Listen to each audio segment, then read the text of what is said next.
Yeah. Okay, so now today we're just going to talk about just some of the fun aspects of shooting the film that really I think from a bonding standpoint or from learning how to be more yourself or believe in yourself that you want to share. So what do you want to talk about first? Let's see. Well, there's a standard rule in filmmaking, which is like feed your crew, and you can never underestimate the importance of food. Not only because you got to keep them fueled while they're doing their job throughout the day, but because those are the moments I think that people can relax and bond and hang out with each other.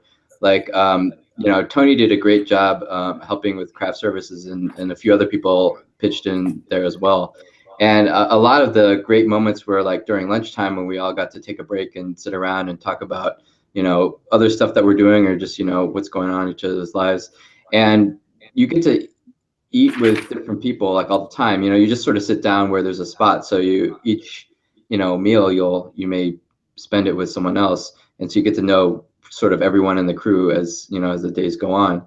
And then at night after we were done shooting, we would have barbecues or whatever. And after, like, when we were shooting down in Hollister, we were staying in some cabins, so there was some like benches outside and grills and stuff, and we would just hang out for a few hours, and people are drinking beers and like making s'mores and stuff, and it was one of the most enjoyable times, I think. And I think it really helps too, because then on set, when you know each other and you're not just like working with each other, people are really helping each other. It's not just about getting stuff done, but you're really trying to help your fellow crew person. So how does that help if when you come into conflict with between crew members, how does that bonding time when people are like relaxed and eating, how that actually help overcome some of those potential conflicts? Well, because when you get to know someone and like, and everyone respects each other and knows, that they're all good people and they're trying to just do they have the same goal, they have the same aim, then when conflicts come up, you focus more on like trying to help each other instead of like personalizing it and being like, oh, like someone messed up or this or that. It's like it's you really feel like you're on the same team, and you're trying to accomplish the same goal, and it's not about how each person performs individually. Hmm. Cool. Is there anything else you want to say about the food experience or any interesting, fun, weird, quirky stuff that happened? um Food.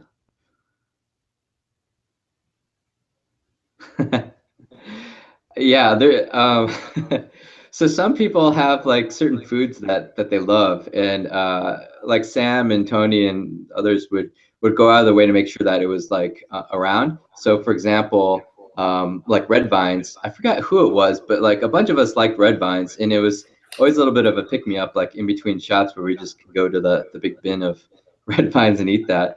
What? And I think. I don't know what a red vine is. What is Oh, it's red? like a Twizzler, except Oh, it's a different brand, but it tastes differently. Some people love red vines, and I think Twizzlers taste like plastic. But I mean, I like both of them. But it's like a red licorice sort of thing, and it's good. Also, for example, like Steven loved like frozen Skittles, so he's like, so stuff like that. But it's always nice when you know what people like specifically, and then you kind of surprise them with it, and it definitely helps to you know to lift the mood or get pep people up. what about you? Did you have anything quirky that you like to eat? Or did um you just like eating, or what was it about you? well, yeah, I loved eating and I love all the snacks. I think my particular thing was the Tihava iced tea. Like I would I would bring like 2 bottles of Tihava with me, for each shoot, so that I could refill my water bottle with it. Okay. Okay. Interesting. All right. Anything else about food? Is that uh I can't think of anything else. okay? All right. So, another thing we could talk about is fundraising.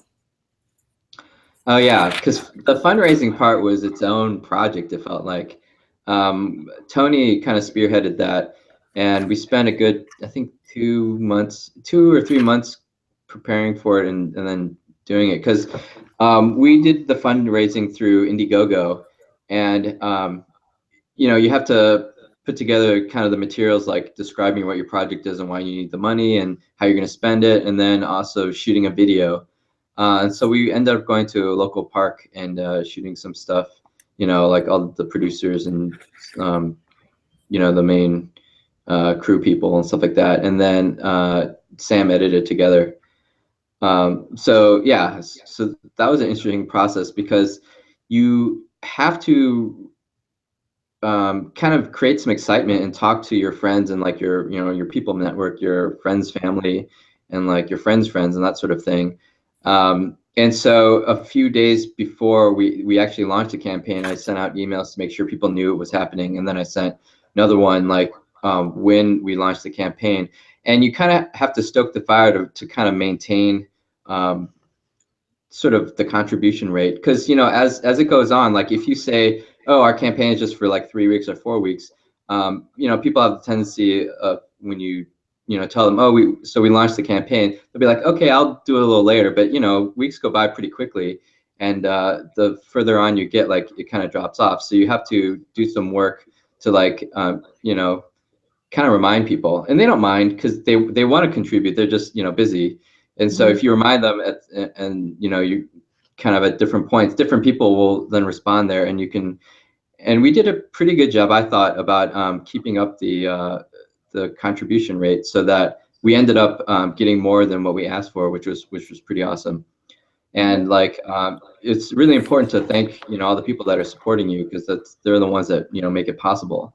And so we did some thank you videos and stuff, and their names are going to be in the end credits for the film.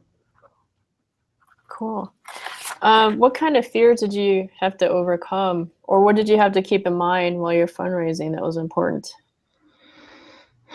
um the fears are like, are enough people going to contribute? Like, are you going to be able to find other people that aren't part of your network? Like, are you asking for too much? Are you not asking for enough? It's just, yeah, I mean, because there's a lot of unknowns, like once you, turn on the campaign and launch it.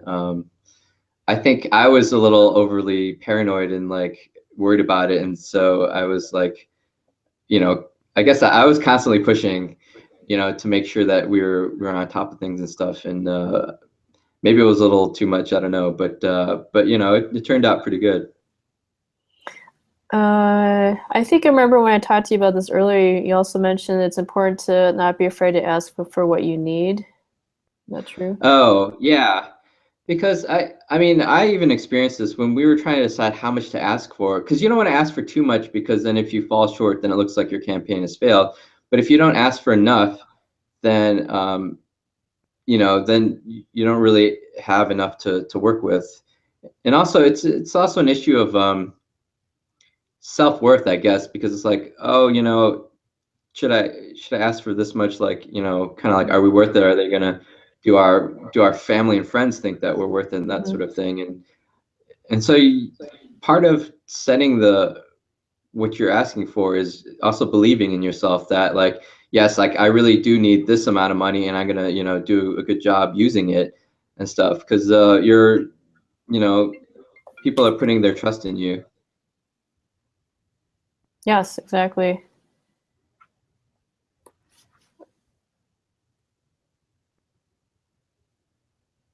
Okay. Let's see. How did you end up, like, what did you end up in terms of how much you raised? Like, you had a goal, but I know you exceeded it, right, by quite a bit. Yeah, let me look it up.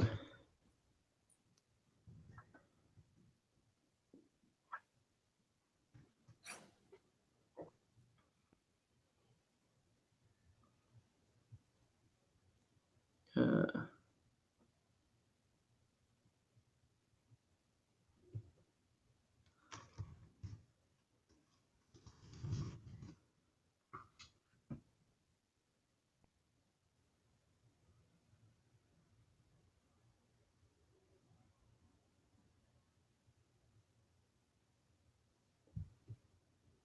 By the way, the US beat China in volleyball, Oh, nice. 3-1. Oh.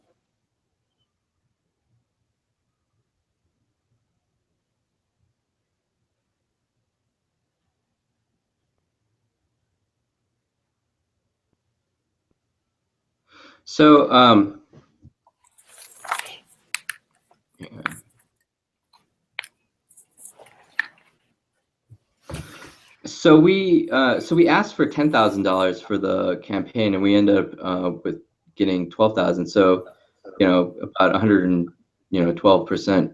So that was really good, and we did that in, I think, is it like 3 weeks, something like that.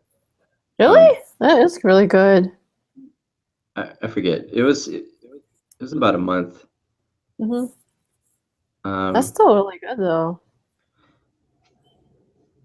Wait, September. Okay, well, don't quote me on that. It was too late. I don't remember how long the campaign was, but it was Couple months. maybe. I'd have to look it up. But yeah. So Okay. if you're gonna do like a campaign, definitely set aside extra time, because it is its own project, and it takes a good potentially 2 months to put it together and stuff. Okay. All right. Okay, so we talked about food.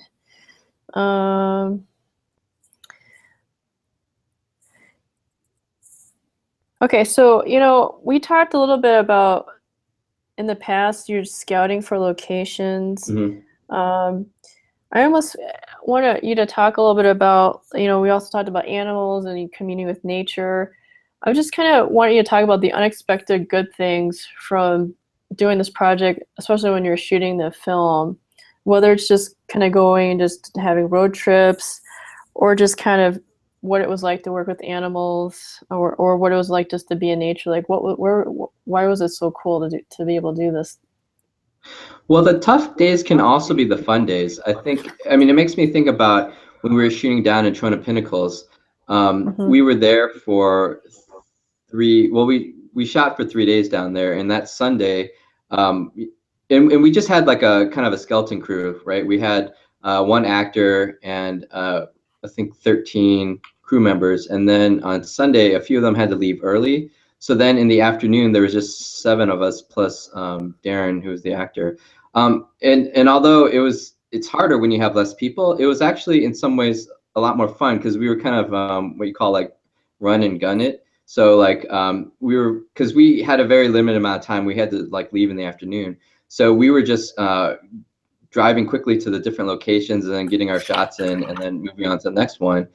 And like that was the day we did like one of the fastest dolly shots I've ever experienced. Like usually it takes a little while to set them up, like 15-20 minutes, and then you do it several times. But we did that dolly shot, I think, that you'll see in the montage.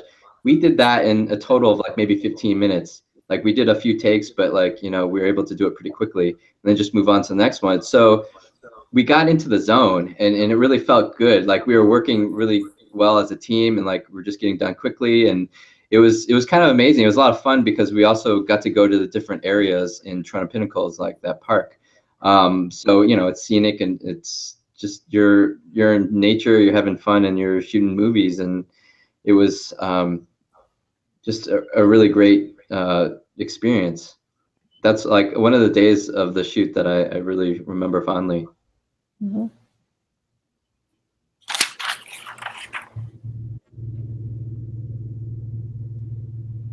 Yeah, I think you mentioned to me when you talked about this before that there weren't any arguments or disagreements. Like, there's no pain points. There's just something, because you were talking about being in the zone, right? So Yeah. everyone just knew what they had to do. Yeah. Yeah, because there's only so many people there, so like whose ever hands aren't like busy, like has to be the one that does this other task that you need done. So like, and it was pretty clear how the work was divided, like who knew like lighting. Like Stan did a lot of the grip and gaffing stuff, and then like you just divide it up, and like we knew exactly what we needed to do, and like everyone chipped in because there's no one extra to like that's standing around that you can ask. So it's just like it's all hands on deck. So everyone did their part. It sounds like people also went above and beyond what they had to do just because they wanted to make sure it was successful. Yeah, everyone did. Like, I mean, not just that day, but the whole 3 days that we were down there. Well, actually, we were there for maybe 4 days. Like, we got there the night before. But anyway, yeah, that whole Toronto Pinnacles experience, like, everyone went above and beyond because we were like on a skeleton crew. But you could also say that for pretty much like every shoot day that we had. Like, the people were very, committed to the movie and the shoot, and like constantly people were going above and beyond, and it was really great to see that because they were as passionate about the project as I am. So I mean, it's a good feeling because like you're all trying to make something great together. Yeah, it seems like that passion is kind of what is able to make something from just an idea into reality. That Yeah, it seems like it's what you need to overcome obstacles too. yeah. And when you can get like the whole group into a rhythm, into a flow, it feels great. It's like, I mean, I imagine that's what like being a good sports team is like. You're just Hmm. everyone's firing on all cylinders, and you know supporting each other and getting it done. And I mean, that's, I think, one of the greatest feelings in the world. Yeah. Yep. Definitely for sure. Well, is there anything else you want to say about the experience? Um,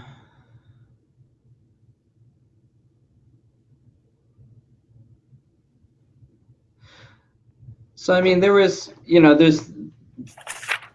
shooting the film, right? And that was fun. But there are also um, good memories that I have, like after we were done for the day. Like we were in Livermore, and so we rented an RV, and we were wrapped for the day. And I was going to just stay in the RV instead of driving home. And then Tony offered to stay back and hang out with me that night because we were done by like 6, but we had several hours left in the night. So we ended up going to see The Martian together, like at the local movie theater, and that was a lot of fun Mhm. because that was a good time to sort of just hang out and relax and talk about movies that we loved, and that's always fun. I mean, I have to say that's one of the great things about being on movie sets is that you're with people that love movies, so whatever reference that you can bring up, somebody is bound to know what it is, and it's just a Mm. lot of fun to talk about movies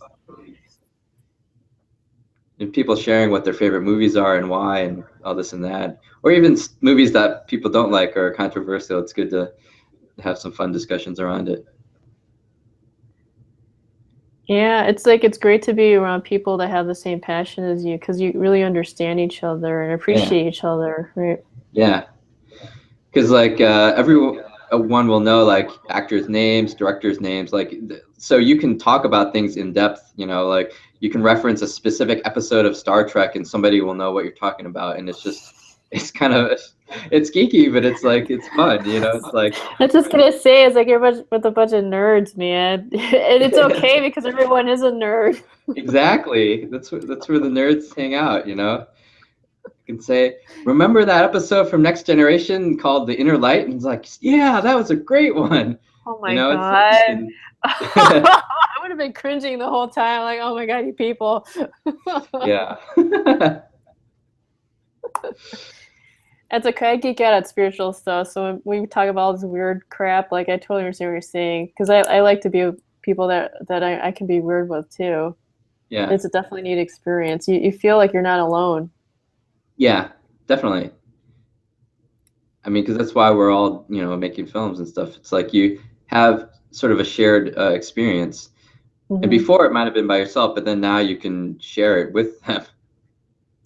I think it's even better though that you have a shared experience because it'll forever be a memory that means something even years, decades into the future, right? You'll have that special bond with someone because they know exactly what you went through because they went through the same thing. Yeah. Yeah, and it's people that you can trust, and you have each other's backs. Hmm. That's really cool. I like that a lot. I never really thought about movies as a way to actually create a really strong team and lasting friendships.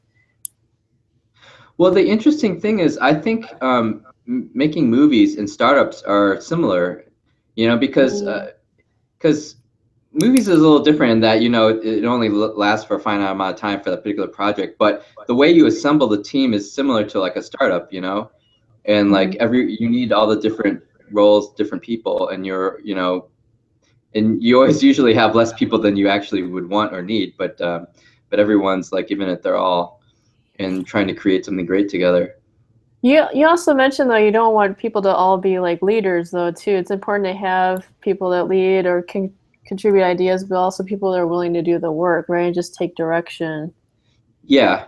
I mean, I think you need that in any sort of group or organization, because if everyone's trying to be the leader, and nobody, then it's like chaotic because you're not actually, you're kind of going against each other. What you need is kind of everyone needs to be in the same direction. Like there needs to be a vision that kind of solidifies everyone, and everyone's working towards that. Um, but it's not to say that being a leader or not being a leader is a static thing, because I think in most groups Mhm. that is very dynamic, right? So in this For particular sure. instance, somebody will step up and be like, well, I know how to take care of this thing. And so they become the leader and everyone kind of follows them. Ah, And so it's not the same person that's always the leader, because there was even, instances where like, I'm sort of the de facto leader, but there's many instances where it's like, oh, I know that, that person, like Ren, like knows grip stuff and he knows exactly what to do in this situation. So it's like he's like, let's do this. And so I'm like, okay. So you have to be a good leader, part of that is knowing when to be a follower too. To know like if somebody knows the right thing to do to like direct everyone to follow that person, you well, know? because it's all in service of that same vision, right? Yeah. You can trust that that person really cares about that vision and what they think is the right thing to do will help, service that vision. Yeah. Cool. All right.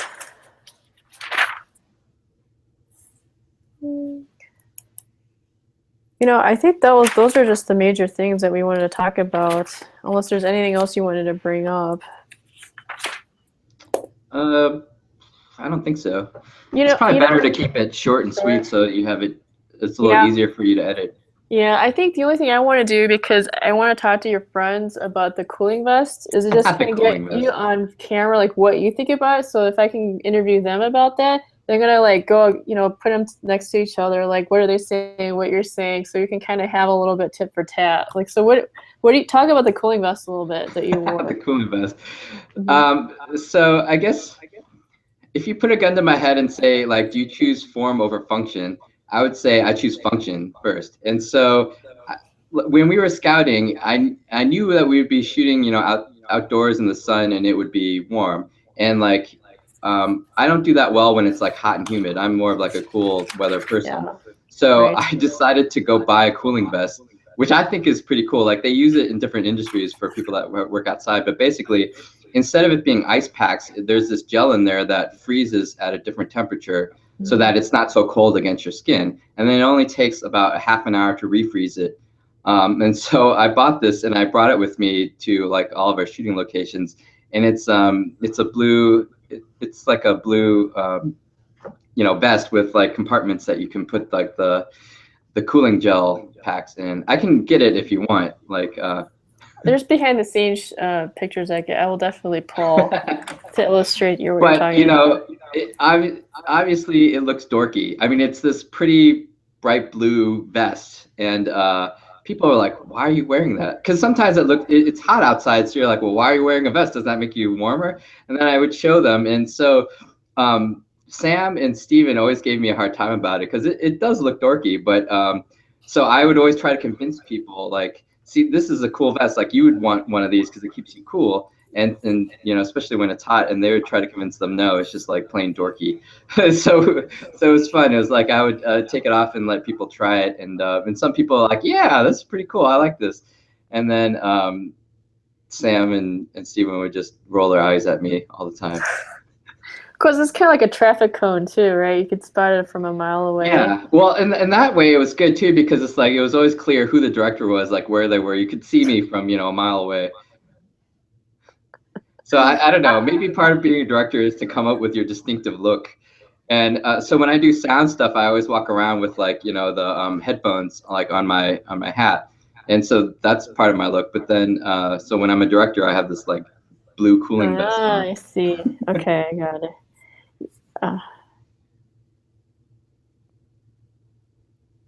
But when the next time I shoot something, I probably might get a more stylish vest, but I will still always get something that has like cooling compartments. Okay, yeah. Yeah, and a tip, if you ever like go get back into dating, don't wear the vest. Yeah, I won't. But we've had so many pictures and stuff about it. I remember Christopher Weddle, like who plays Scarface, in one of the Facebook posts, he's like, "I can't believe they haven't already sponsored us," because I'm sure we've advertised that fest so much. Yeah. Okay. Let's see. Is there anything else on that one? Yeah. Yep. I think that was it. All right. So I think when you have time, just send a note to your friends, and then I can get them to talk to me a little bit, like half an hour or whatever. I'll definitely ask them about the vest, but what their experiences were too, and then I'll cut it together. Since you're not gonna release the movie until like January, I should have Well, enough I don't time to actually do know more. when. I mean, we were shooting for November, but that's probably been pushed back. But it's until we have like another picture lock, I'm not sure I don't even have a good estimate for when that's going to be. So sometime next year, you're thinking, right? Oh, for sure. Like hopefully, I mean, hopefully we'll have it in the can like at the beginning of next year. Maybe before I get to Australia or when I get to Australia. Yeah, I hope so. I mean, I would like to get it done even sooner, but we'll see.